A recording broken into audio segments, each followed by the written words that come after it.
নির্যাতন করবে আমাদেরকে জানাবেন। যেখানে নির্যাতন হবে তাদের বিরুদ্ধে আমরা ব্যবস্থা নেব, চাঁদাবাজি করলে তাদের বিরুদ্ধে ব্যবস্থা নেব।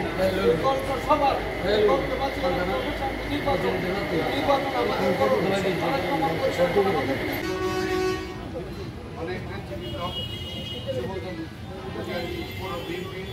সম্মানিত আহ্বায়ক পৌর যুবদলের সহ আরও এখানে অনেক নেতৃত্ব রয়েছেন। আপনার নাম বলতে অনেক সময় লাগছে।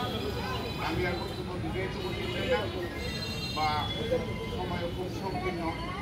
কাঞ্চন কিছু কিছু মূল্যবান কথা কিন্তু আপনাদের সামনে জনাব আরিফুর রহমান কাঞ্চন সাহেব উপস্থাপন করেছেন। এটি আমারও কথা, দলের কথা, বর্তমান জাতীয়তাবাদী দলের জনাব তারেক রহমান সাহেব কিছু দিক নির্দেশনামূলক বক্তব্য দিয়েছেন। তার আলোকের অনেকগুলি পয়েন্ট আরিফুর রহমান সাহেব আপনাদের সামনে বলছি।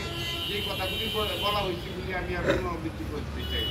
তবে শুধু তার কথার ধারাবাহিকতায়, এই কথাগুলির ধারাবাহিকতায় আমি সবাইকে শুধু সাবধান করে দিতে চাই, দলের সাথে সাংগঠনিকের সাথে আমরা সবাই যেন সংযত থাকি।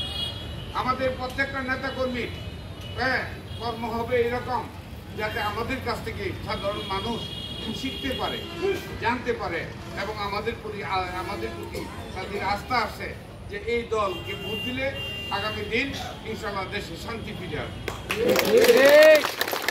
তারেক রহমান সাহেব 3 বার প্রকাশ করেছে আমাদের মহান প্রয়াত নেতা মরহুম জিয়াউর রহমান সাহেব যে কথা বলেছিলেন, দেশ বাঁচাও মানুষ বাঁচাও, সেটাকে অন্তরে লালন করার জন্য উনি 3 বার বলেছেন এবং সেটা লালন করে সেই পথে আমাদেরকে অগ্রসর হওয়ার জন্য বলেছে। কারণ উপর থেকে নেতারা যে নির্দেশ দিবে সেই নির্দেশগুলি আপনাদের কাছে পৌঁছিয়ে দেওয়া এটা আমাদের নৈতিক দায়িত্ব। কাঞ্চন সাহেব আমি আমাদের পূর্ণাঙ্গ কমিটিও হয় নাই, জেলা থেকে আমাদেরকে নির্দেশ বা আমরা যত তাড়াতাড়ি পারি সেটার প্রয়োজনীয় ব্যবস্থা আমরা নিব। তবে আপনারা যারা ইউনিয়ন পর্যায়ে আছেন আপনাদের তো কোনো অসুবিধা নেই। এদের মধ্যে হানাহানি কাটাকাটি ব্যক্তিরা সেগুলি ভুলে যান।